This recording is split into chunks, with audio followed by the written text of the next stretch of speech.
Sutra. This is a regular ongoing class we have been conducting at our temple in New Jersey for last many years. And since the little bit problem going on around, so we did, the Brian arranged these classes on online classes. But I'm happy that we see a lot of new people also join with us today. We say welcome to everybody, please. And last session, we started with reciting a 3-time Om. But today I thought, let me recite the 2 verses from Rig Veda. I think this is the time we should do all these things so that the peace come back to this world as soon as possible. So this is called Madhumati Suktam. I repeat again. This is called Madhumati Suktam. It's from Rig Veda. Please join with me with this recitation of the Madhumati Suktam. Oh.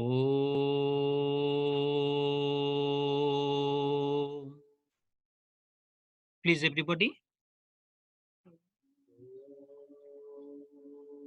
Madhubata. Sorry, again. Om. Madhubatarityate. Madhubatarityate. Madhuksharanti sindhavaha. Madhusharanti sindhavaha. Madhirna santasadhihi. Madhirna santasadhihi. Om madhu mukto sasya madhumat. Om madhu mukta shasha madhuma. Om madhu nakta muto sasya. Om madhu nakta muto shasham. Madhumate parthivam rajaha. Madhumam parthivam rajaha. Madhu daurastu naha pita. Madhu daurastu naha pitam. Om madhumanna vanaspati. Om madhumanna vanaspate. Madhuma astu suryaha. Madhuma astu suryaha. Madhirgavo bhavantu naha. Mardhivgaho bhavantu naha. Om madhu. Om madhu. Om madhu. Madhu. Om madhu. Om madhu. So this actually we read from the Rig Vedas. Just quickly, I'm reading the meaning of these verses. Om madhuvata ridayate madhuksharanti sindhavaha madhirnaha santusadihi. Because we believe in the existence of the Lord, there's the creator of this world, Bhagavan is there. And that is why the air, the river, whatever we see outside world, it tasted so sweet. Could imagine the morning time when you go for morning walk or afternoon time, if you come outside of your home, you get the air so fresh, so sweet, and give a new life to us. So the rishis of the Rig Veda praying to the lotus feet of that Purushottama, which is called the Supreme. The Lord, O Lord, let all these things, whatever we see outside in the nature, let all be beneficial for all of us. Let bring us good health. And then we read Om Madhu Nakto Muto Shasho, Madhumat Parthivam Rajaha, Madhu Daurastu Nahak Pitaha.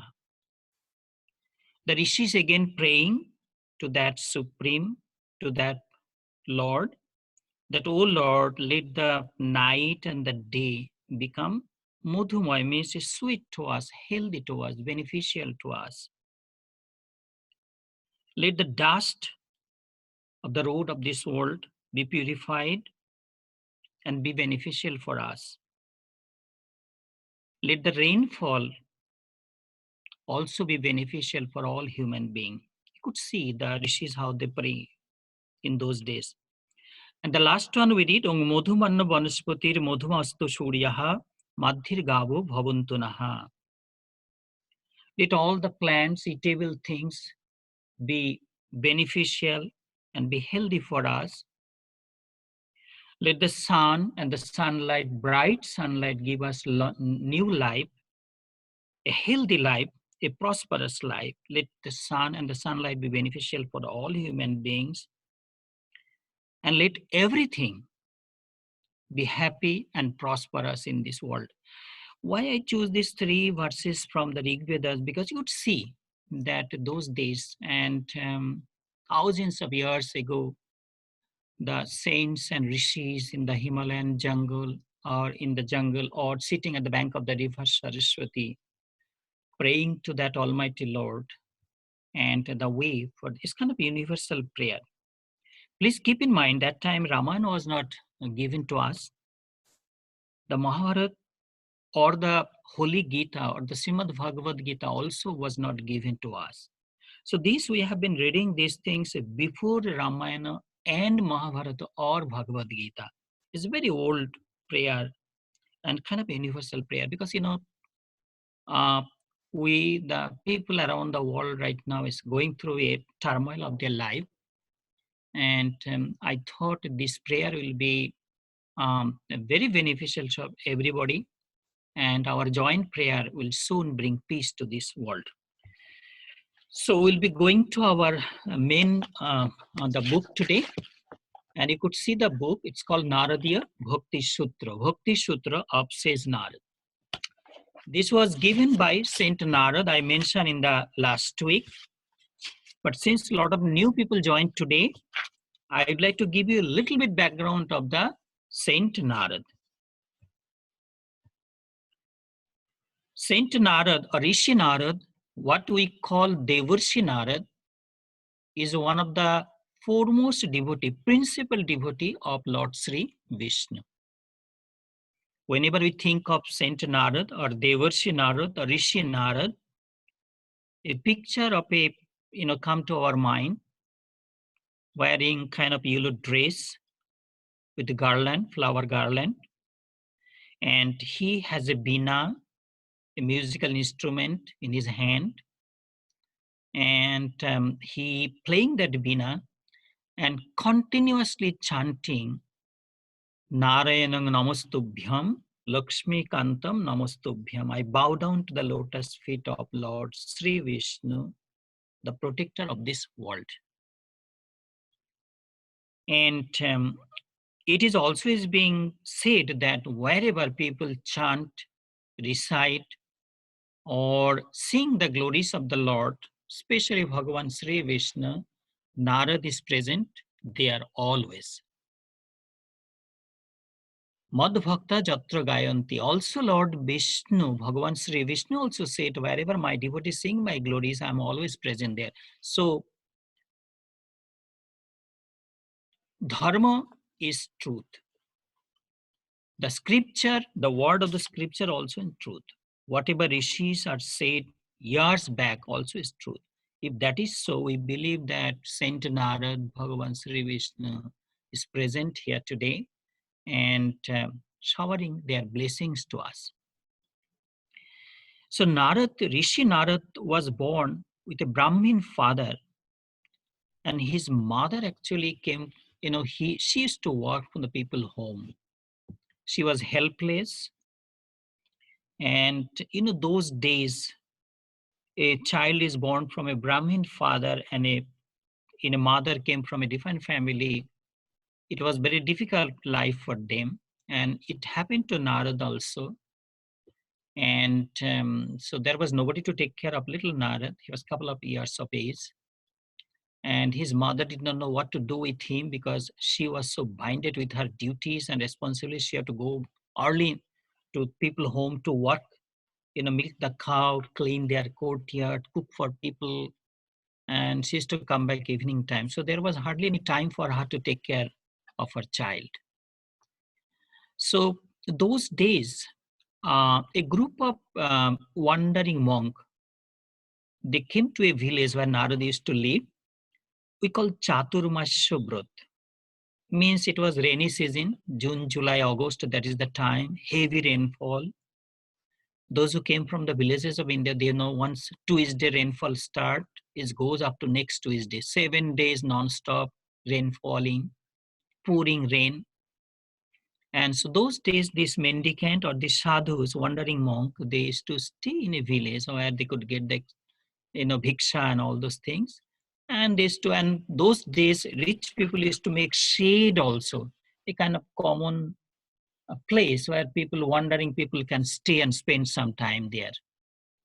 So those sadhus planned to, they decided to stay in that village. They thought that the village people look like, very dedicated. They have, they practice dharma also. They are devoted. They believe in God. And so once this group of monks began to stay in that village, people were so happy. They used to come join the evening prayer, evening chanting. And Narad mother was so happy to give Narad to them. Say, Baba, that like how in the Christian world we call a pastor father, so in the Hindu religious world we call a monk as like Baba. It's like father. So Baba, take this, keep this boy with you and he will help you whatever you need. So then she used to go to people home to work, and that's how Narad came in the contact of the holy people. And you know that Mahat Sangha is so durlabh, so rare. The company of the great people are so rare, so difficult in life. And with the company of these people, Narad is to pick a flower for them, help them to fetch wood for their Havan ceremony. And he is to take prasad also from them. Whatever sadhus is to cook, they is to give him little food. This way, with the company of the holy men, Narad, we call birth after birth, all the bandhan is being disappeared. His mind become very pure. It was the time for those mendicants to leave that village. So before they leave, a very old sadhu give him a mantra and say, Narad, repeat this mantra and you will be protected by this, the power of this mantra. Mantra means a few sacred word. You know that Guru Diksha is a Indian way of practicing spirituality. Guru Diksha is a way of culture, is a history, is a tradition in Indian system. An enlightened soul, an experienced sannyasi or a holy man, give one or two sacred word, maybe the name of the Lord, with little ritual, and that's how they chant. And we see many saints in our country, back in India, by we call Japat Siddhi, means continuous chanting, continuous repetition of the name of Lord. It can take you far. I mean, you cannot imagine its miraculous effect on our body, mind, and soul. Srimati Radharani, one of the foremost devotee of Lord Krishna in Vrindavan, he said that she was telling to her friends that the way I chant, I repeat, or I do job of the Lord Krishna's name, I lose control of my body even, because that is how the name of the God is being imprinted all over her body. So Narad, when the saint left, Narad left that place, and that same morning his mother was, bitten by snake and she died. So there was nobody in this world for little Narad. He left for that village, went to the jungle, and chanting the name of Lord Vishnu. And then he, at the end of the day, he reached at the bank of a small, we call creek in a jungle. And he sat down there, withdrew his mind, body, thoughts, and all senses inside. And he was meditating on the beautiful or divine or heavenly appearance or blissful appearance of Lord Sri Vishnu at the altar of his own heart. And suddenly, like a flash of light, Bhagavan Vishnu appeared there. Narad was enjoying, the presence of Lord Vishnu in his mind. But then suddenly, that that blissful appearance or the holy appearance of Lord Vishnu disappeared from there. And Narada wanted to see again. Then a message came from the, kind of, that Narad, in this birth you will not be able to see me anymore. But after this birth you will be born as a Lord Brahma. So the new creation will come. That time you will born out of Lord Brahma and you will be mortal. So the present Narada who gave us this scripture called Bhakti Sutra is the same Narada who was born out of Lord Brahma. He is immortal and he is always present wherever people sing the beautiful name of Lord Sri Hari. That's the background of said Narad. I mean the people. I mean the devotees and those who are coming regularly on our Tuesday class. They know this story, but because of a lot of new people today, I could see here. So I thought it's good to give a little bit background of this book. So this book describes about the bhakti. Our topic today, the last week we started how to develop bhakti or devotion in us. And if you remember, I was giving an example that day that people come, say, driving hour and a half or 2 hours to visit Bharat Sevashram temple. So Swamiji, there's Kali temple there. They call Kali temple. Say yes. So they drove maybe 1.5 hours or 2 hours. They don't stay even a minute. Look like there is a wheel under their foot. With standing, put their hand like this and they leave. Kind of so restless. I mean, you drove 1.5 hours or 2 hours. Please sit down few minutes and pray, and then you leave the purpose you came. But because it's not their fault, please think that way. I'm not blaming them. It's not their fault because of we did not train our mind that way. We did not taught our mind that way. So we feed mind the way it become more restless, chanchal. And that chanchal or restless mind force us to go place to places, not knowing why and what is the reason I'm going here, there, here, there, here, there. So it's kind of thing. It's not their fault. Is that we have to train our mind that way. Is that we have to teach our mind. Look, I came to temple. Let me sit at least 5 minutes, closing my eyes, silently praying to the lotus feet of the Lord. We need to train our mind. That's all. So in the continuation of our the topic, how to develop bhakti. Bhakti is devotion. But mostly I will be using the word bhakti word because that sound more better than devotion. And bhakti also is Sanskrit word because it's a Sanskrit word, it's a sacred word also. So instead of devotion, mostly I will be using bhakti. How to develop bhakti in us, that is the main topic. And then we read Naradsi in the verse number 35, we already read Tattu Vishaya Tyagat Sanga Tyagat. If you remember, that was the Sutra number 35, we already read. Narad say if you remember, I mentioned Vishaya Bish. Vishaya Bish means kind of material objects. It's like poison. You could say, Swamiji, we need that. Yes, we need that. We need everything. We need everything. But make sure that Vishay or the material object do not eat us completely, make us inhuman. So we know the fine difference between these two. Everybody understand that, like, a swan swim in water, you don't sink there. So it says there's a Hindi song, Jaha Kam Taha Nahi Ram. If our mind filled up with material thoughts 100% fully, where is the room for God? Where is the room for the peace? Because these things, Vishay, will make us more restless. We'll be afraid.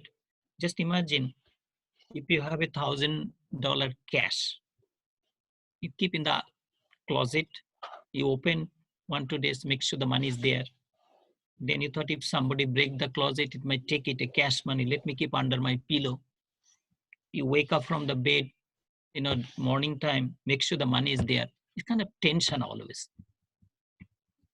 Even though nobody coming to take that money from you. So we have to know the difference between how we'll be handling everything. We have to do our duty. We have to look after our children, our family, our home. We have to take care of everything. We have duty to our society. We have duty to our community. But side by side, there should be a little room where our most beloved friend, Bhagavan, can come and have a place to sit there too. Also, we read the other day, the Sutra number 36, Abhyabrita Bhajanat, continuous chanting.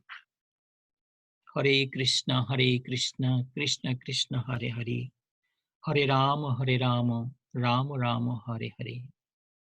Or Om Namo Shivaya, Om Namo Shivaya, Om Namo Shivaya, or Om Namo Sri Bhagavate Vasudevaya, Sri Krishnaya Namaha.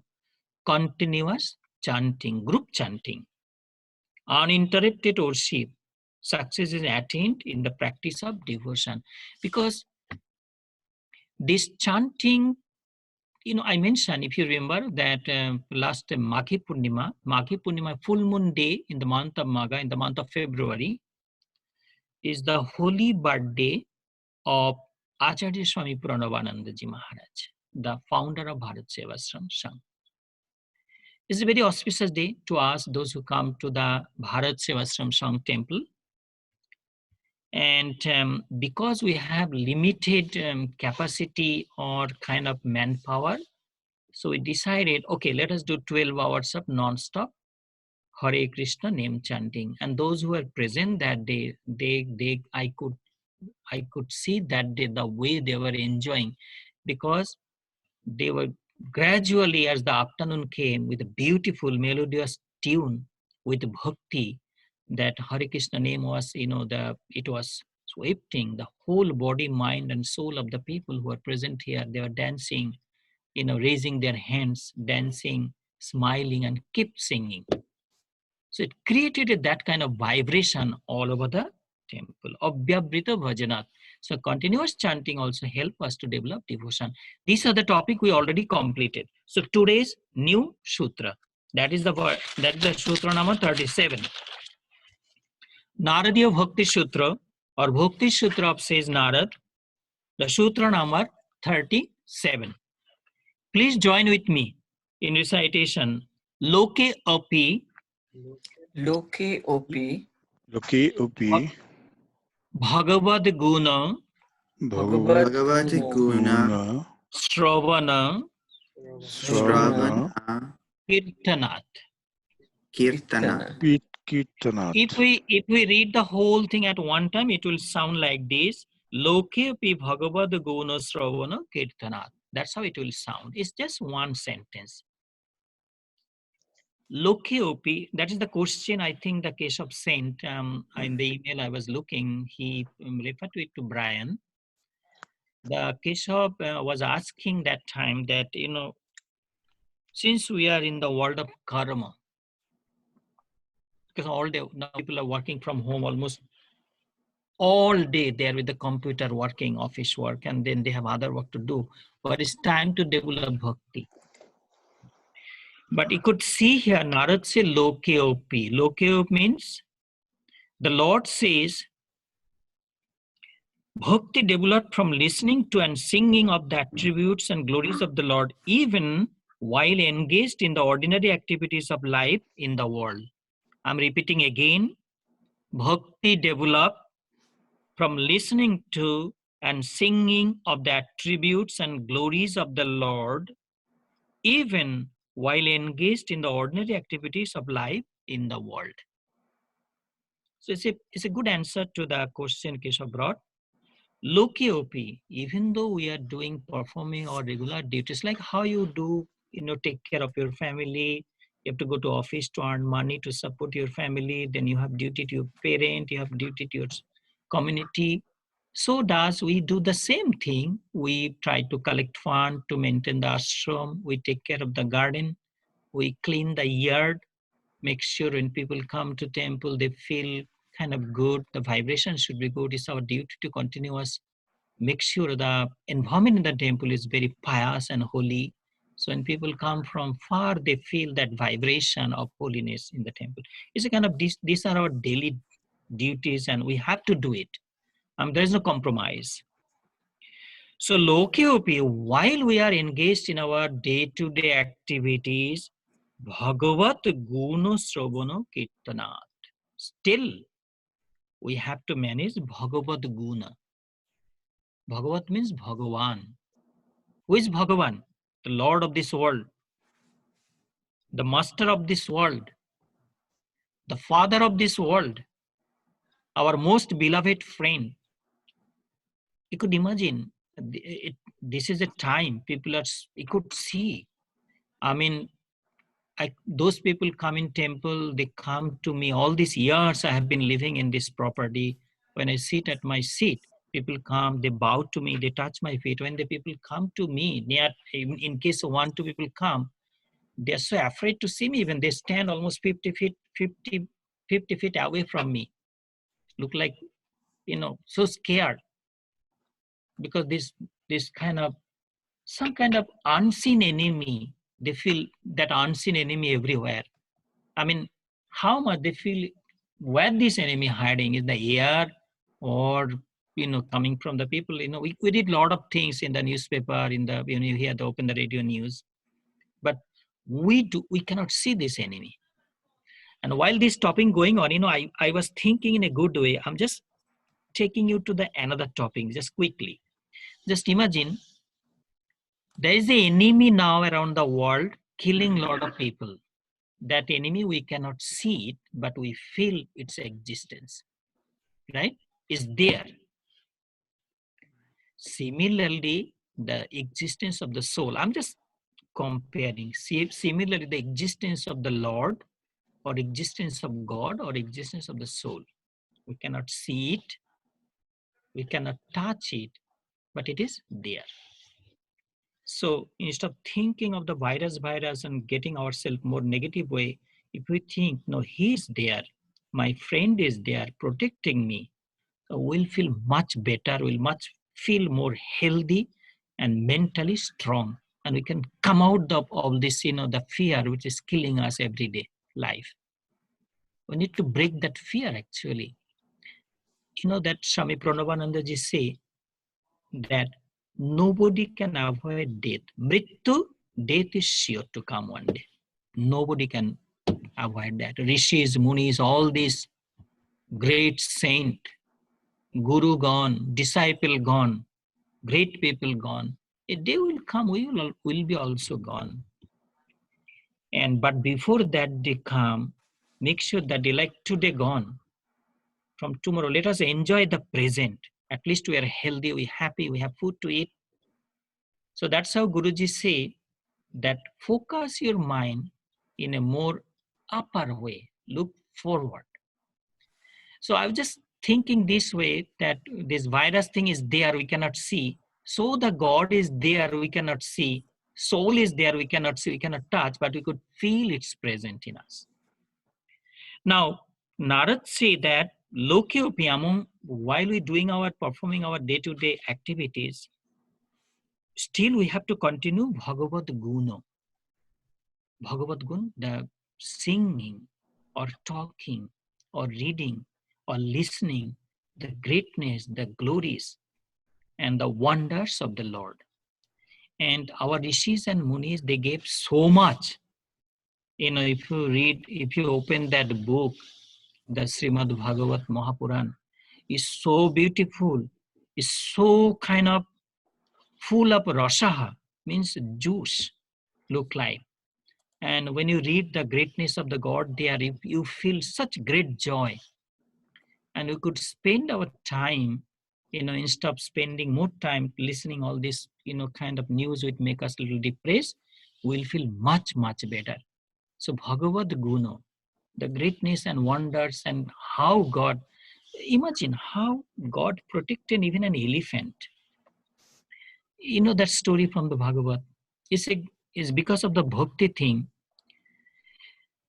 A group of elephant, kind of, they were he elephant was he was the leader, a big size male elephant, and almost 25 of them. They did not care. They were breaking the branches of the tree. Anything come, they did not care anything. So they went to, drink water nearby, pond inside the forest. And while everybody playing with water, enjoying the company of each other, sprinkling water, throwing water to each other, the whole bunches of elephant enjoying, playing inside the water. But suddenly, that's how the death come. A big size crocodile came and hold one of the leg of the leader of that elephant group, the male elephant, the strongest one. He was the most strong elephant in the group. And the crocodile is so strong in water and bite one of the leg.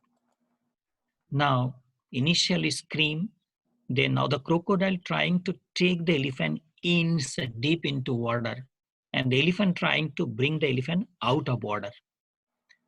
This way the kind of battle went on, and the blood was coming out of the body of the elephant. It was weakening, and his friends and family, all those was around 25, nobody could help him. They all came outside of the water. He alone was fighting. This was going on long time, couple of days. Elephant is trying to bring the crocodile out of the water, and crocodile pulling the elephant inside the water. But a time came, because of the heavy bleeding, the elephant became very weak. And he thought, my last moment came. There's no way I can protect myself.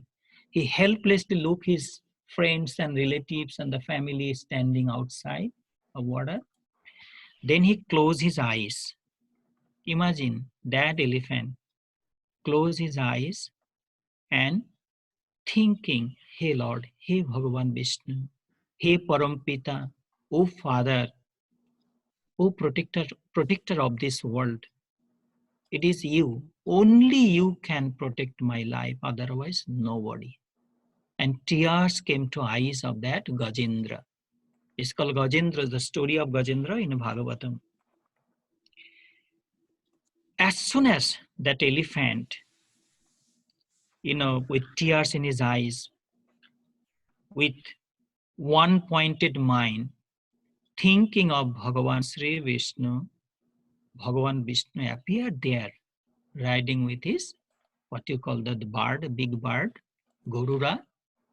Bhagavan Vishnu came, call his Sudarshan Chakra spinning wheel, cut the crocodile and free elephant. As soon as the Lord killed that crocodile become a kind of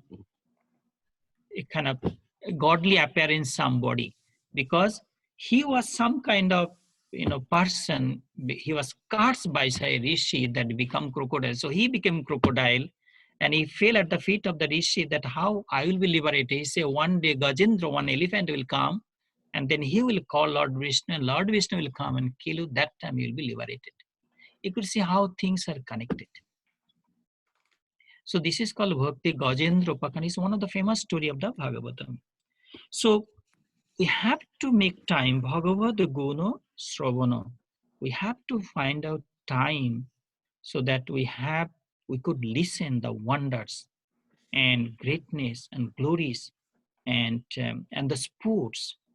All the Lord is full of. If you read Ramayana, if you go any kind of or Bhagavatam, everywhere this the greatness of the God has been scattered in our religious books.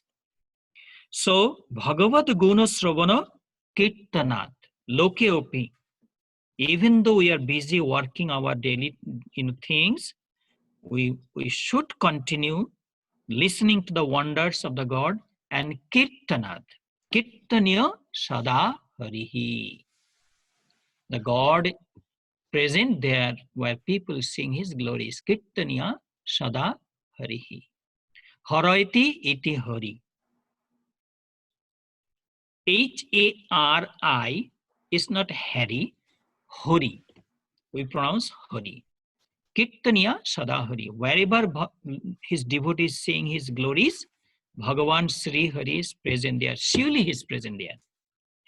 So that is why Saint Narada said to develop bhakti in us, we need to practice, we need to prepare ourselves, we need to train this way that even though we are doing our day-to-day duties and whatever we have responsibility to fulfill that, because the no religious book, suggests that somebody should ignore their bounden duties or the things they have to do in their daily life. Nowhere, I never see no religious book say that. Because even when Lord Krishna born, came to this world, or Lord Rama came to this planet Earth, they did their duty too as a human being, because they took the human form and they continue to do their duties. So even though we're busy, all these things, but we have to continue to listening to the wonders of the God. And Kirtaniya also, whenever we get opportunity, we have to, because our mouth, sometimes we can use our mouth. I was reading this morning, they say the ears, organ of hearing, the ear which do not listen to the wonders of the God is a hole. That's how they're giving the description. And no use, listen to garbage. So the ear which do not listen the wonders and sweet name of the Lord is like a hole. No use. You could imagine when you hear the soothing word or the kirtan, glorifying the Bhagavan name, Lord Krishna's name, or Lord Vishnu's name, or Lord Shiva's name, how much peace, how much happiness we feel in our mind. So the verse number 37, in the verse number 37, Saint Narad said that to develop bhakti, even though we performing our regular duties and responsibilities, still we continue to listening and singing the wonders of God. We'll be moving forward to verse number 38. We'll be taking some question later on. This is the Sutra number 38 of Narad Bhakti Sutra. Could you please join with me in recitation? Mukkhataha tu Mahat Kripaya Eva Bhagavat Kripa Leshad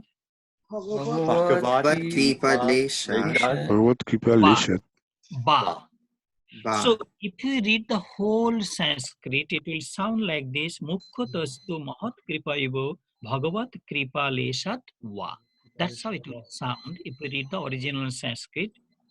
So this is the Sutra number 38 of Narad Bhakti Sutra. Mukkhatastu mainly, but this devotion is obtained chiefly or mainly by the grace of great men and slight measures of divine grace. You could see Saint Narad say here, Mukkhataha tu Mahat Kripaya. To develop bhakti, we need the touch and blessings of the Mahat. Mahat means great people. Now, who are the great people? In general, in the society, if you look outside the world, usually we think great people are, especially movie artists nowadays. Sometimes we make them, it's kind of, we try to mold our life the way they look like, the way they dress. But religious book do not say that. Mahat Kripa, the great man, is completely different. So bhakti can be developed by the Mahat Kripa with the blessings of the great people. Who are these great people? Great people are those. That there's a beautiful sloka I recite every day morning, that Mata me Parvati, Mata me Parvati, Pita Mahadeva, Bandhava Shiva Bhaktastu. Sadesha Bhuvanatrayam. Matame Parvati. Ma Parvati, goddess Durga, is my mother. Matame Parvati. Parvati is another name of goddess Durga. So goddess Parvati or Mother Durga is our mother. Mata me Parvati, Pita Mahadeva. Our father is Lord Mahadeva, Bholanath Shankar, Lord Shiva. And who are my friend? We have so much of friend. But this sloka is telling, you could hear, Bandhavas Shiva Bhaktascha. Those who love that Bhagavan Sri Krishna or Lord Shiva, those who are the devotees of the Lord, they are our true friend. Their company, their touch, their word, their, when you see them, this motivate us also, and it help us to develop devotion in us. That company is so important in our life, because company make people, mold our life. The kind of people we mixing, the kind of people we talking, the kind of people we making friendship is so important in our life, because that mold our life, that help us to rebuild our life, motivate our life, help us to move forward in life to the right direction, especially in our individual life. So, Mukkhatastu Bhagavat Kripa. The bhakti can be developed with the touch of the great people. You could imagine that when you meeting somebody, how I will put this way, that say you visiting, I'm giving an example to Joyram Badi. What is Joyram Badi? Joyram Badi is the birthplace of Mother Sharda Devi. Who is Sharda Devi? The wife of Sri Sri Thakur Ramakrishna Paramahansa Dev. Right? So I went to the Joyram Badi, and she had a small house in the bush, roof made by the bush, but the Ramakrishna Mission make the place so big now. But when you enter there, when you enter the whole compound, or if you visit, for example, the Bajitpur, where Swami Pranavanandaji was born, and he did his tapasya in Bajitpur, his samadhi also there. Or if we visit the place where Lord Buddha did his tapasya, especially the Bodh Gaya, at the bank of the river Nairanjana, there's that tree still there. And a lot of Buddhist people coming from all around the world, they meditating there, the particular place where Lord Buddha attained Nirvana. Or if we visit the place where Trailanga Swami spent his time, famous saint of Kashi, Trailanga Swami. People used to say that a kind of moving Vishwanath, living Vishwanath of Kashi. So all these places, when you go, you feel, because these people, they did this saint, they did their tapasya, they are the spiritual practices, they are the vibration of those places are completely different. If you go to the Bodh Gaya where Lord Buddha attained Nirvana, you'll be surprised. The vibration is so different there. If you go to Vrindavan, go to Delhi, you'll see the one kind of environment. As soon as you go to the Vrindavan, completely different. So to develop bhakti, it's a very, very kind of precious thing in life. The Deha Rupa Bina, a body without beauty, Deha Rupa Bina. A human body without beauty, Deha Rupa Bina, Rupa Prema Bina. And that beauty without love, Rupa Prema Bina, Prema Bhakti Bina. And that love without devotion is nothing. So Deha Rupa Bina, a human body without physical beauty, that Rupa without love, and then that love without bhakti or devotion is useless. So to develop bhakti, we need Mahat Sangha. And we all know what is Mahat Sangha, and we know that why bhakti needed in our life, because three things are very rare in this world. I mean, a time will come, we'll be reading the Vivek Chudamani, that scripture also, a great book called Vivek Chudamani. We'll be reading that book also sometimes. In the Vivek Chudamani, Shankaracharya mentioned in a sloka that three things are very rare in this world.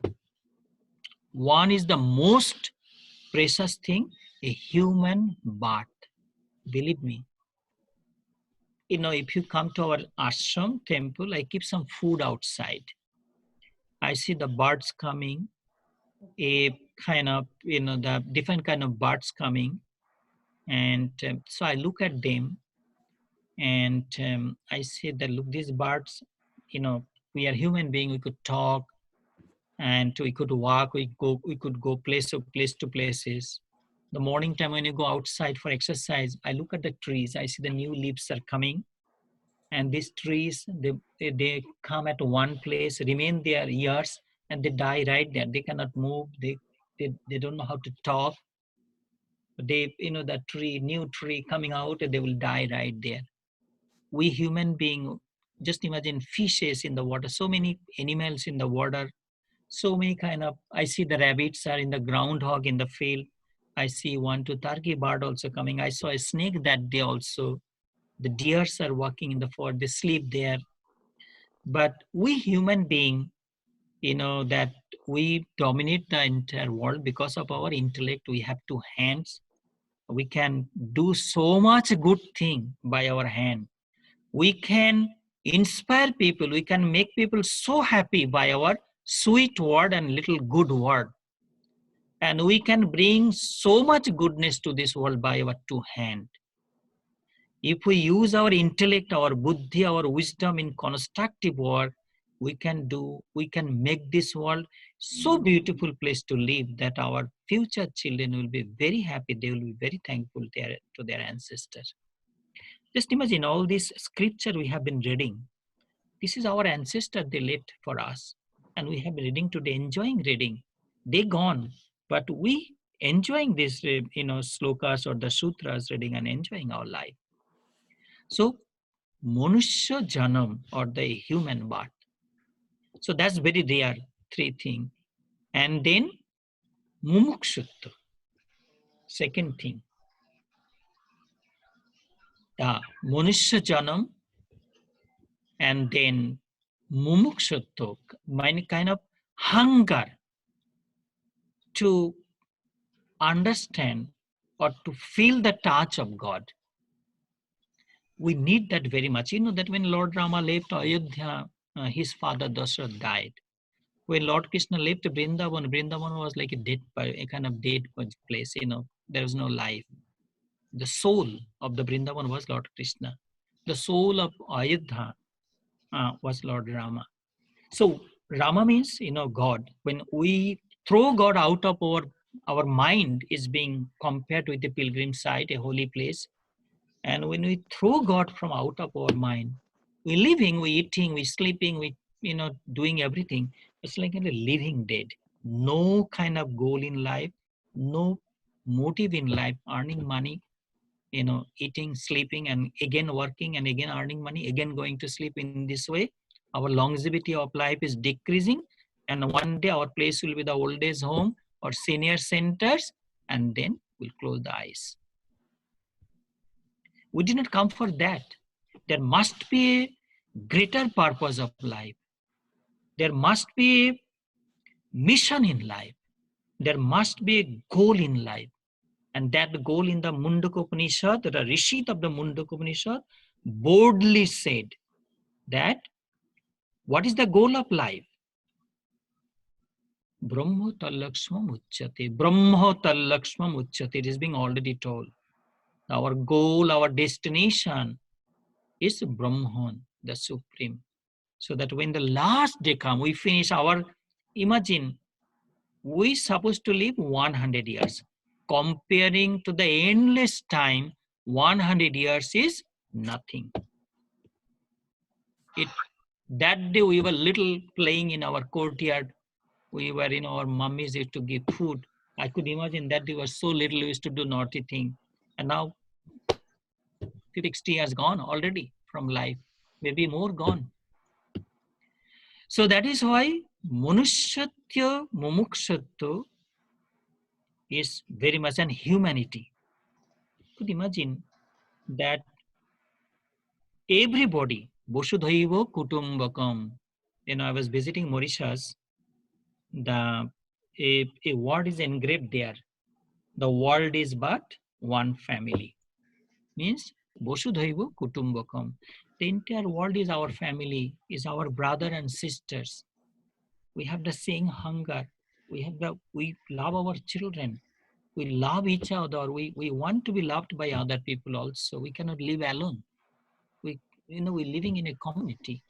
We need the love of other people also. Similarly, we to distribute our love, faultless love, pure love, sinless love too. We need to distribute. Vasudhaiva Kutumbakam. This world is but one family. So, Mukkhatastu Mahat Kripayaivo, this devotion can be developed by the touch of great people. Now, you could say, Swamiji, great people means you mean a sannyasi? No. So many great people and saintly people living at our home. Because maybe somebody living near to your home, you don't know. Because you could imagine that I hear that a certain gentleman went to see a saint, Ramakrishna Paramahansadev.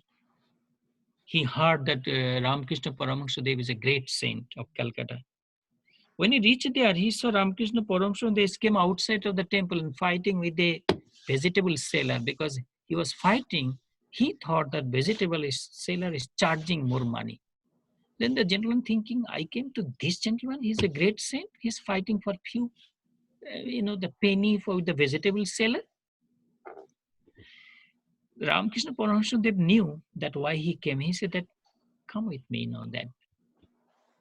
Yes, I am a sadhu, but that does not mean that somebody can charge me more. Kind of. So he was telling the practical thing. Now, I was telling you that we need great company to develop devotion. So you need to go to the Himalayan jungle to find out a great person.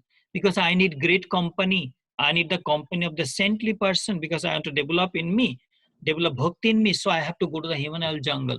No, might be right there in the home, in your home, might be neighbor or might be in your neighborhood. There's great people living there. And one thing I experienced in my lifetime, say that you're thinking in a different way. You want to live a spiritual life from now on. Because, I'm reading in the newspaper that after this virus problem die, it will be a new world. People will be thinking new way. People will be stopping killing animal unnecessarily. They will change their food style. They will be thinking in a new way because they learn that how fear can kill us. And they learn that how this kind of, we lose so much from these 2 months. We lose so much thing from our life that we cannot trust each other. When you go to the shop, in the store, and somebody coming to the temple, we're keeping so much distance, look like we're afraid to go too near to somebody. So we're learning great lesson from our life. So they're telling it will be a new world. But believe me, people will again forget, again will be involved, all these things. And people, that's called illusion, bhranti. People will again, they will forget they lost their nearest and dearest one. They will forget it and again they will do the same kind of sinful activities. Imagine to fulfill our sinful value, how many millions of animal we kill, kind of mercilessly. Mercilessly we kill innocent animal we kill just to fulfill our own belly. I mean, I'm telling all these things because what I'm eating from our plate, that I am. We have to understand that sickness or good health is the food I'm eating every day.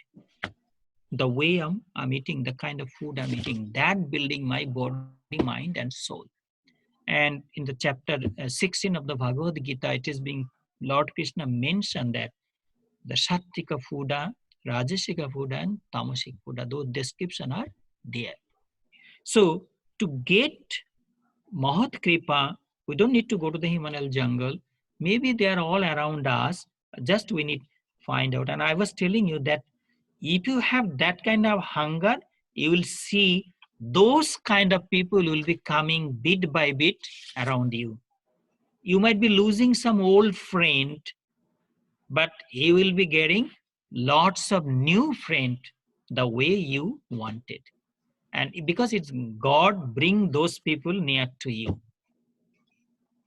So that's how Mahat Kripaya, Bhagavat Kripa Lesho, and then also telling Narad that the devotion can be developed with the touch of the great people and a certain portion of the blessings of the Lord. Can you imagine Narad telling, the devotion is obtained chiefly by the grace of great people, great men, or through a slight measure of divine grace. Bhagavat Kripa, little bit. Mahat Kripa means that's why I'm emphasizing that we need a good company. And good company, not only the people, also, you know, that in the chapter 4 of the Bhagavad Gita I was reading today, that please help yourself by here. Help yourself by yourself. Because I could be my own enemy. I could be my own friend. If I think in a positive way, I'm strong, no sickness can touch me. Every part of my body is strong, full of encouragement, inspiration, kind of from nail to the hair, foot to the head, everywhere I'm strong, everything perfect. This kind of positive thought will help us so much to us. Even the sickness try to penetrate, you will try to knock our door, but will not get opportunity to enter the body. It's a positive attitude, positive thought, mental strength, stop willpower. This help us a lot to get out of this many kind of problem of life. Danger, difficulties, harsh time, sad moment, experience everybody in life. As a community, as a nation, as a world, as a citizen of this world, as an individual, we go through. If we read the history, our ancestors went through all this turmoil of life. Could you imagine when the Hiranyakashipu was ruling the kingdom? He used to knock down all the temple, put his own murti, and kill all the saints. When people used to do the Havan ceremony, they used to throw in the human skull and all this, destroying everything good from this world. But one day that also is being subdued. So a day will come, we'll be forgetting this virus problem. We'll be moving forward, a new life, a new way of life will be coming in front of us. We'll be involved all this good work. So we need Bhagavat Kripa also, a slight measure, but Mahat Kripa, good thoughts, good company is very important to develop bhakti in us. And then we go to the next one. Let me see what Saint Narad telling. Yes, this will be the last one, and then if you have little question, I will take the question. This is the Sutra number 39 of Narad Bhakti Sutra. We read again. Mahat Sangahatu Durlavaha Agamya Amughacha. I'm reading the whole sentence. Mahat Sangastu Durlabha Agamya Amughascha. That is how it will sound. So, Sutra number 39 of the Narad Bhakti Sutra. I read the English meaning of this sutra. The company of the great souls is again difficult of attainment, is unapproachable, and is infallible or unfailing in its effect. Means Mahat Sangha tu Durlabha. Durlabha means difficult. Is rare. Because I want, well, Saint Narad say to develop bhakti, I need the company of the great people. So where I will get the great people? Mahat Sangha tu Durlabha. Durlabha means it's difficult to get somebody Mahat Sangha. There are so many friends. When there was honey in the flower, so many bees are coming. When that honey is being gone, all bees gone. When I had good time, there are so many friends like bees all around me. Now I'm facing hardship of life. All the bees gone. I'm all alone. I don't see anybody around me. Where all those friends gone? And now I'm praying to the God. Oh God, please, you are alone. You are the only friend is there. So Mahat Sangatu Durlabha is very difficult to get a great company. But then again, I mentioned in the previous verse that it is God, that somebody was looking for a guru, because he went to attend a lecture. He said that that you must take diksha, guru diksha, from somebody, from an enlightened soul, to start your spiritual life. So he was looking for a guru. Look, where I will be getting a guru? Because I read in the newspaper a great guru came from the you know Mount Himalaya or some Kilimanjaro in Africa, or some mountain came, a great saint came. But then there are so many things. If you have to do somebody guru, you have to see him night time, you have to see him daytime. You have to make sure you don't put your foot in the wrong place. You have to be so careful where I will get a right guru. You don't need to go to find out a guru, because when we call teacher, when time come, God bring guru or teacher to your home. They will come to your home. They will come to your home to help you. They will not come as a guru, they will come as a friend. Suddenly they come, they help you, they show you the right direction, then they go, disappear. That's how come. Sure. And so the Mahat Sangha also, we don't need to find out. If you have hunger, God will be bring those kind of people around me. Is always, just imagine we live in a monastery.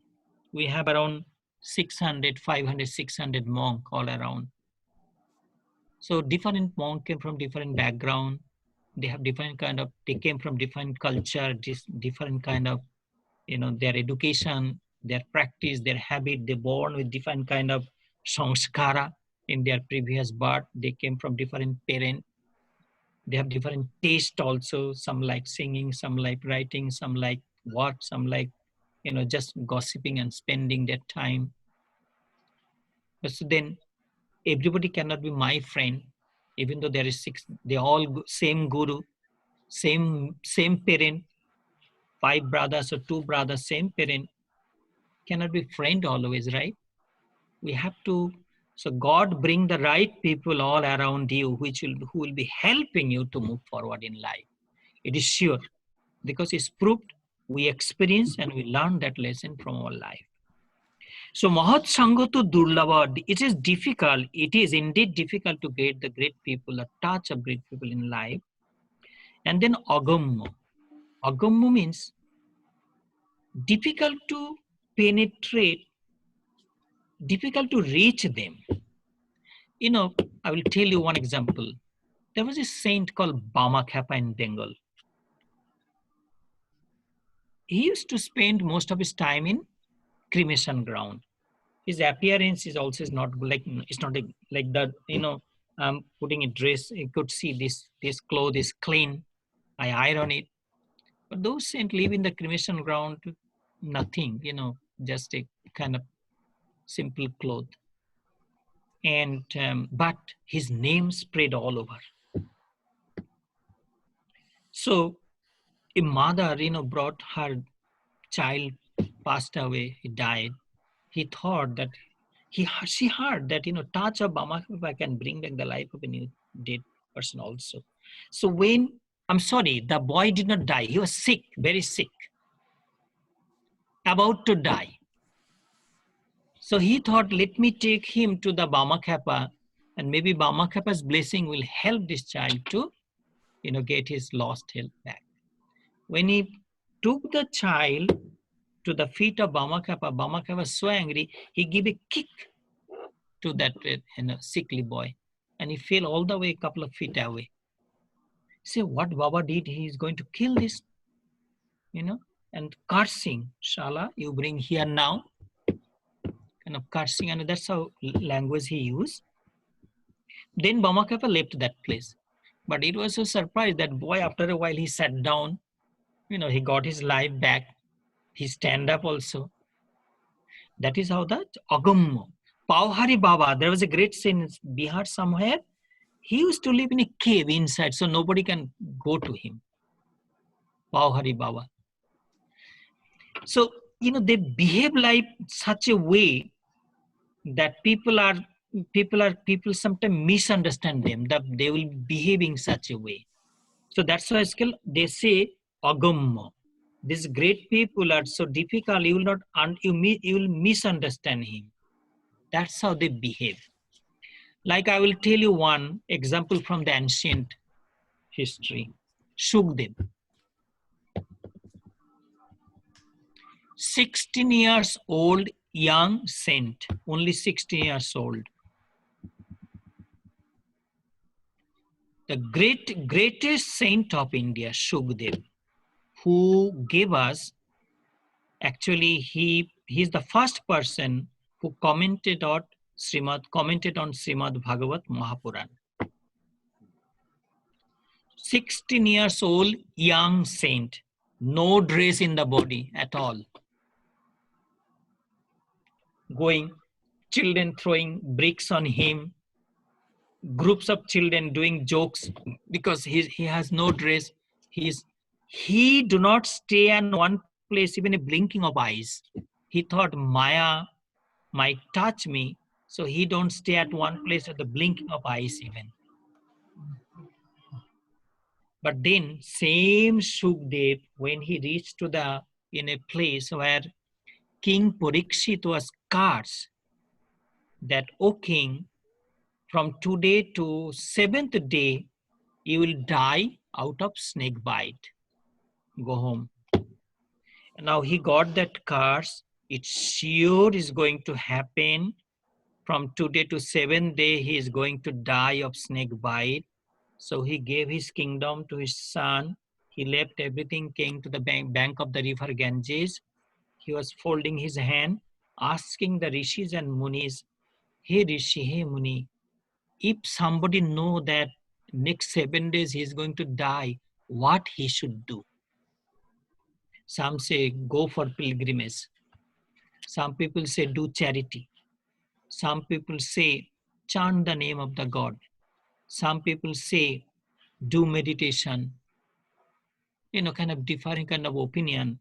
A person who know that from 2 days, 7 days, sure I'm going to die, what I should do? Well, all the discussion going on, suddenly Shukdev appeared there, shining appearance, brilliant. You could see his body color. He's shining with his divinity, with his bhakti, with his what you call divine power. His face like sunlight coming out. Young, 16 years old.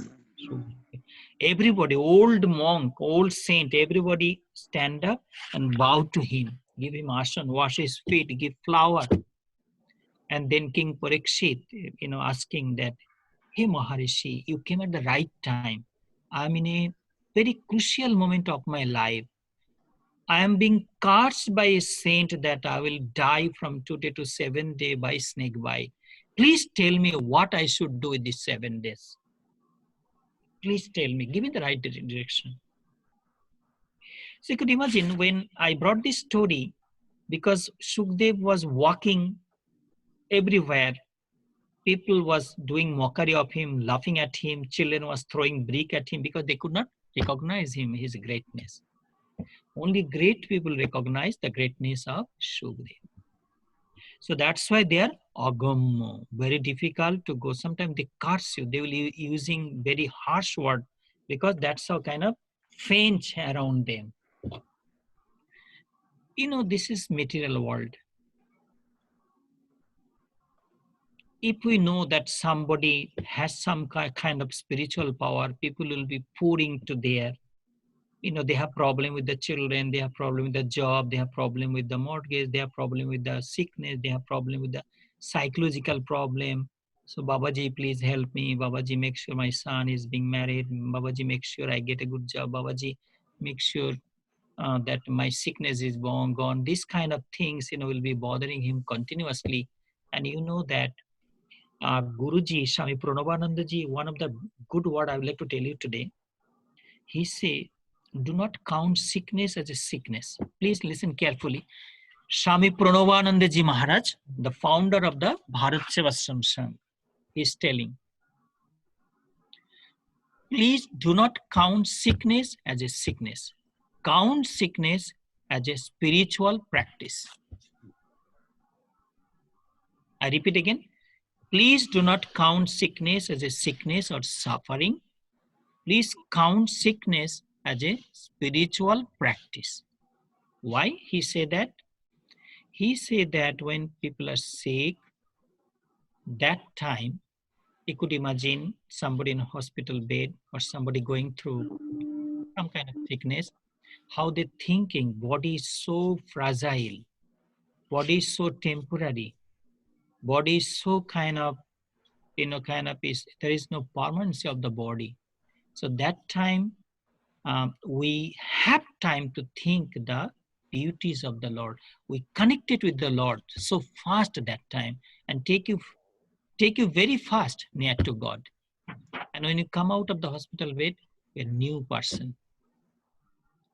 So that's why Swami Pranavananda ji Maharaj say that do not count sickness as a sickness, count it as a tapasya, as a austerity, as a spiritual practices.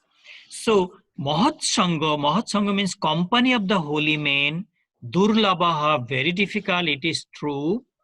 And then Agamma, even though if you know there is some great person, Agam means very difficult to go near to them, because they sometimes their outer behavior is so different, contrary to the way I heard about them. So we become confused, kind of. They willingly they behave like that. And then Amogaha, the last word, Amogaha. Amoga means sure to happen.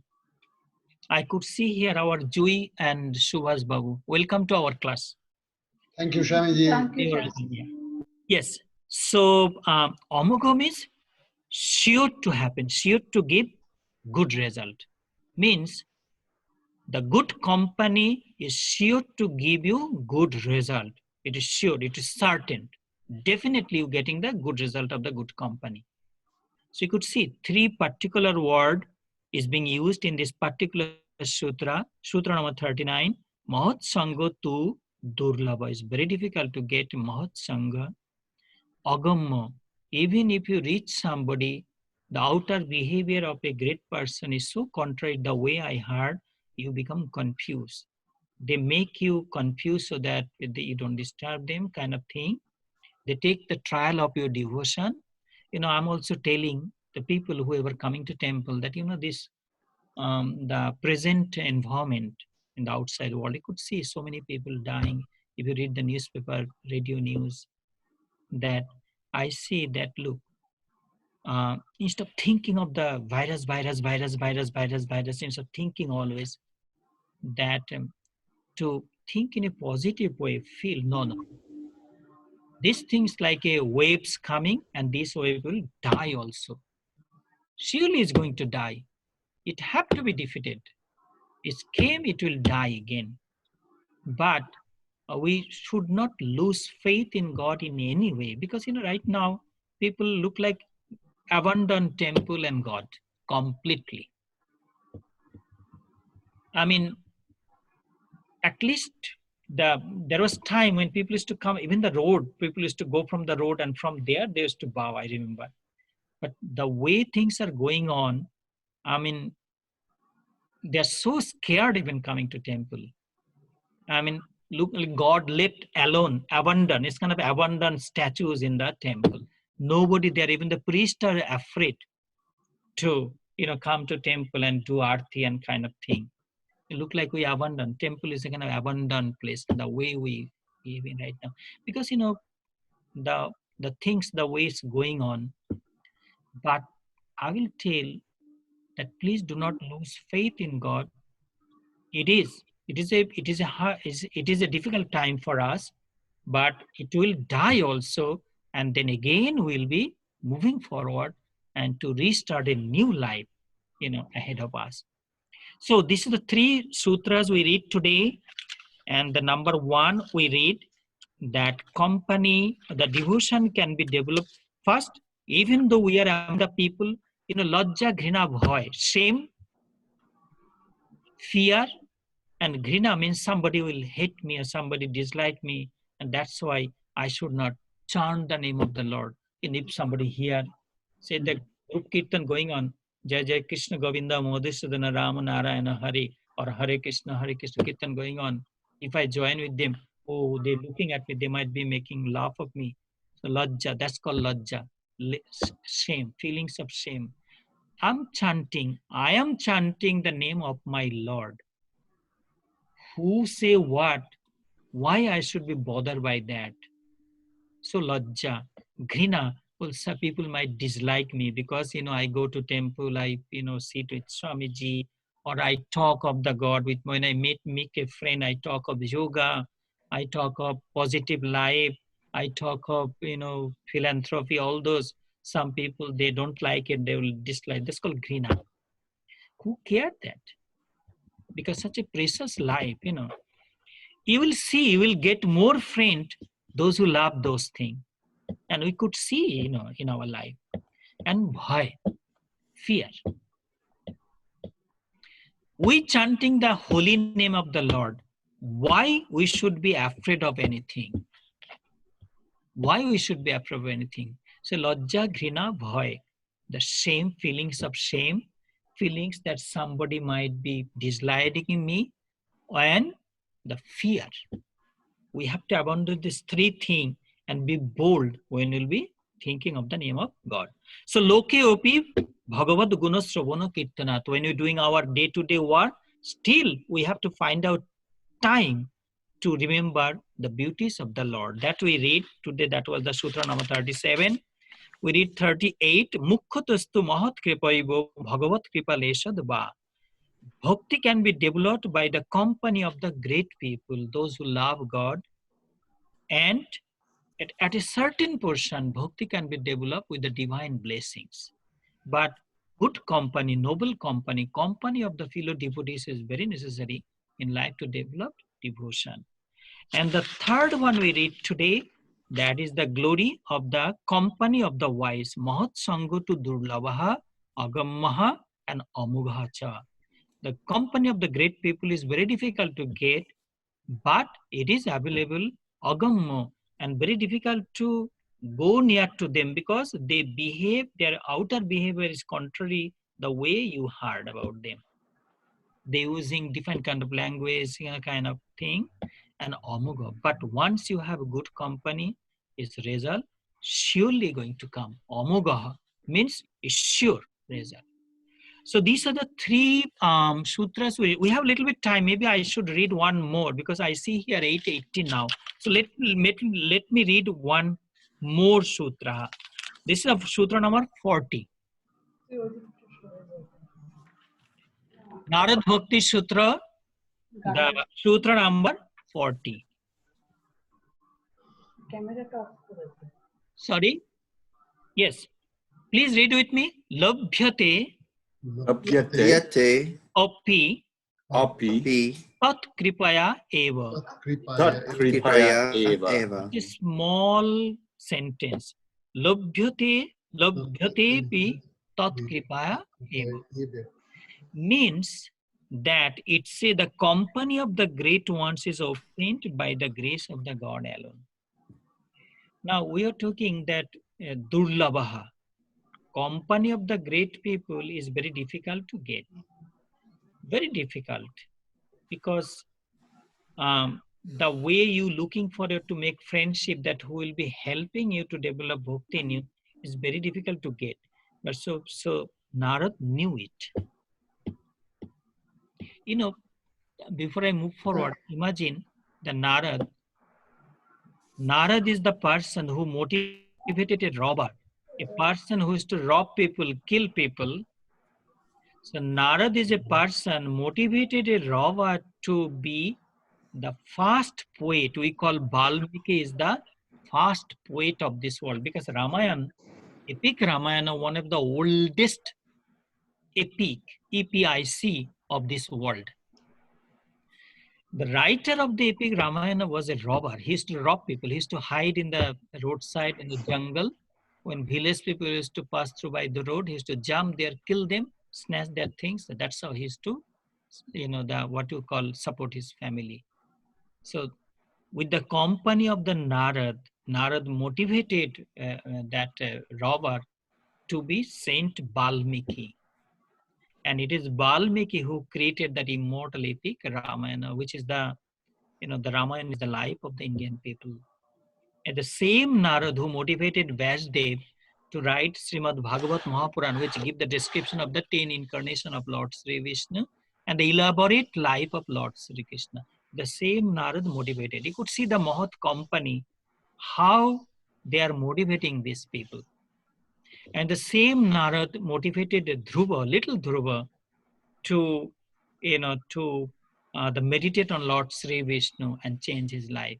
And again, it is Prahlad was born in a kind of family, a kind of demoniac culture. They used to practice demoniac culture. And Prahlad was born in that line. But it is the company of the, again, Saint Narad. Prahlad, born in a demoniac family that we call Osura. No Shura, Osura. Osura means a kind of people who are against of the good thing. A kind of destructive element in the society, we call them Osura. The demoniac behavior. So, no Shura, Osura, even though Prahlad was born in a Osura family, because of the company and motivation of Saint Narad, he became one of the principal devotee of the Lord. So, when somebody is looking for good company, it is God who supply that good company to us. You don't need to go to anywhere. They will come to your home when right time come. So that's how it's telling here, the Sutra number 40. Labhyati opi tat krip. Tat means that. That means that truth. That truth means that supreme God, Bhagavan, we say. So Mahat Kripa also is available, attainable with the blessings of the Lord. It bring, that it just giving a small example, a little boy trying to stand up, first time learning how to stand up. Your elder brother or mommy around or the dad around, they go there, help them to stand, put their hand so that they stand. That's how the bhakti line. Somebody trying to develop bhakti in them, somebody want to, live a spiritual life now, at least a little bit of, so but don't know how to do that. Supply chain will be coming automatically. It is Bhagavan or the Lord will do that supply thing. He will take that lead role to make sure you're on the right track of life. So that is why Narad say, Labhyati opi tat kripaya evo. Such a beautiful thing. Bringing some personal example, experience of life. Imagine we are new in the monastery, 1976. Just came from college life. So the senior monk, very old monk, a monk who worked with Swami Pranavanandaji 25 years. In our language, we call Lila Parshad. Lila Parshad means direct disciples of Swami Pranavanandaji. Those who work directly with Swami Pranavanandaji. So he was very old by that time, around 85 years of age, and we were hardly 19. So he was like a father, like a mother to us, friend to us, because he was the head monk there. We were under his shadow. Now, he used to tell us that, do not mix with that person. Do not mix with them. Why? because he knows everything. He's telling, do not mix with that person. Because one day when I mix, I could see the way he was talking, kind of against of the ashram thing, against look like the way he's living in the ashram, but he sees everything bad in the ashram. And then he's telling, go mix with that brahmachari. So when you go to him, I could see his tenacity to sit down. We are young, we cannot do long hours of meditation, but he's trying to sit down in the meditating pose, sitting in the temple, trying to do meditation, trying to do job, trying to serve the senior monk, cleaning their clothes, cooking.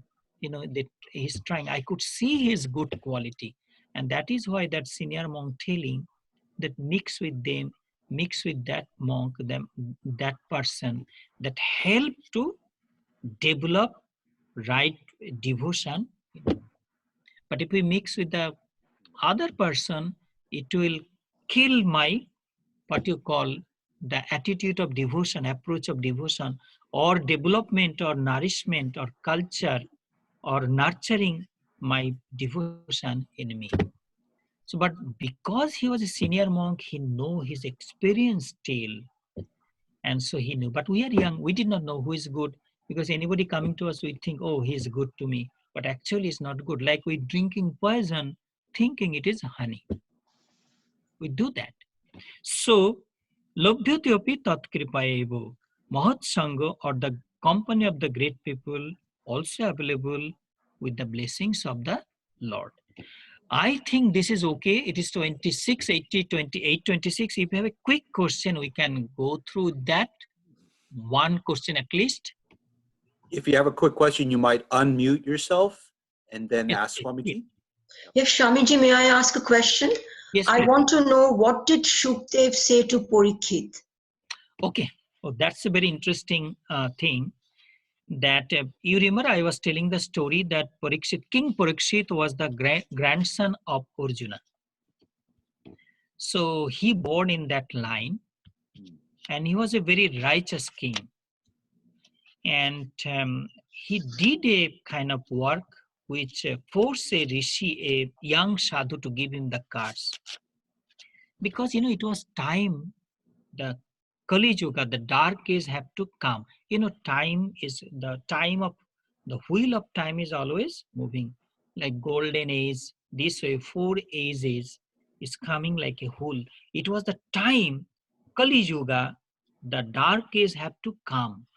Not getting entry to the time. And Parikshit was stopping the dark age to come to this world. So the Kali, or the dark age, needed to divert the mind of the Parikshit, had to do something. So I'm just quickly going. Parikshit went for hunting in the forest. He was tired, exhausted, and he entered to a ashram. He says sadhu was meditating on the outside of the little home. It's a little kind of ashram. The Parikshit said that, I'm hungry, please give me water to drink. But sadhu did not hear anything. He was meditating, it did not go to anything. He was deep into meditation. But 3 times when Parikshit said that, and there was no answer from the rishi, so he get angry. He take up one of the bow from his quiver, arrow, and take a dead snake and put on the neck, like how I'm putting Rudraksmal, they put the dead snake on the neck of that sadhu, and he left. When that rishi's son heard that somebody put a dead snake on the dad's neck, so he took water in his hand, gave the cards. Whoever did that, he must die from today to 7 days with the snake bite, talks of a snake bite. So when the rishi opened his eyes, he see a dead snake, he throw, and he saw his young son crying there. I said, why are you crying? And he said that somebody, that sinner did put this snake to you, and I give him cards. I don't know who he is. He must die from today to 7 days. Then the rishi meditated again. He knew it was the king of the kingdom, Parikshit. He said, my son, you did a great mistake. If there is no king, there will be kind of anarchy in the kingdom. People will be breaking the laws. Go practice silence, go for tapasya. 1 year remain silence, you need to control your tongue. He tell his son, then he went to the kingdom, tell Parikshit this happened. So Parikshit got the cards, and then, and you could ask that why Parikshit did that. Because, I told you that Kali wanted to come. So it had to be this way. So now when the Shukdev, when King Parikshit asked that question to Shukdev, that, hey Rishi, please tell me what I should do, because I'm going to die next 7 days. So Shukdev say that, listen Harikatha. It's a very beautiful thing. Listen Harikatha, the word of the Lord Hari. And that is the Srimad Bhagavat Mahapuran, 7 days of talks that Shukdev right there. He brought this Bhagavat Mahapuran. This is the book. I'm showing you the picture of the book. This is the first part. It's written here in Hindi, Srimad Bhagavat Mahapuran. This is the first part. Is Srimad Bhagavat Mahapuran Pratham Kanda. It is the description of the 10 incarnation of Lord Vishnu, like Lord Rama, how the Lord came to this world as a fish incarnation, turtle incarnation. Then he came as a dwarf Brahmin. Then he came as a Buddha. Then he came as Lord Rama. Then he came as Lord Krishna. And he's yet to come one more as a Kalki, Kalki. That's yet to come. So that's the description. So 7 days he gave that description. By 7th days, it was evening. I'm just concluding here. It was evening. And because the way it was, King Parikshit was sitting on a pillar, and the snake could not penetrate there. So in the meantime, one Brahmin brought a basket of fruit, and that snake took the, in the guise of a small insect, penetrated an apple. It was evening time. So Parikshit hold that apple to his hand like this and see a black insect walking around the apple. He said, this is evening 7, the end of the 7 days. So let this insect become the snake and kill me or bite me. Immediately that little black insect become a big snake, wrap the body of the Parikshit, bite rare, and like burnt, like fire and burnt. Right, thank you. I think this is enough. It's 8:32. We should finish here. We should maintain our time. Okay. And it's my prayer to let us say 3 times Om and let's finish. Okay. First Omkar, those who lost their life for rest. Please deep breathe in.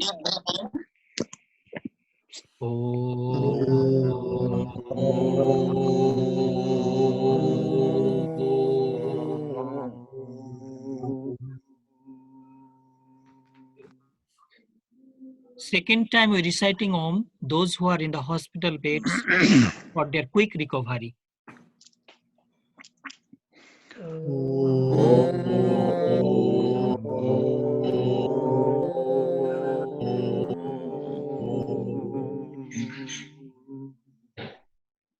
Third time, we pray that this virus die permanently from this world. Please pray.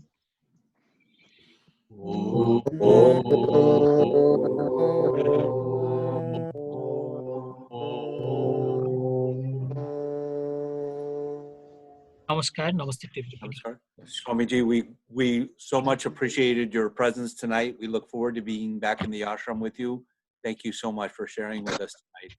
And thank you, Brian, also for making this arrangement. Thank you. Yeah. Thank you. Thank you for letting me join you tonight. Thank you, everyone. Arranging Nice to see everyone. Thank you. Glad to be here with you all. Same to us. Thank you very much. Stay well. Nice evening. Thanks, everyone.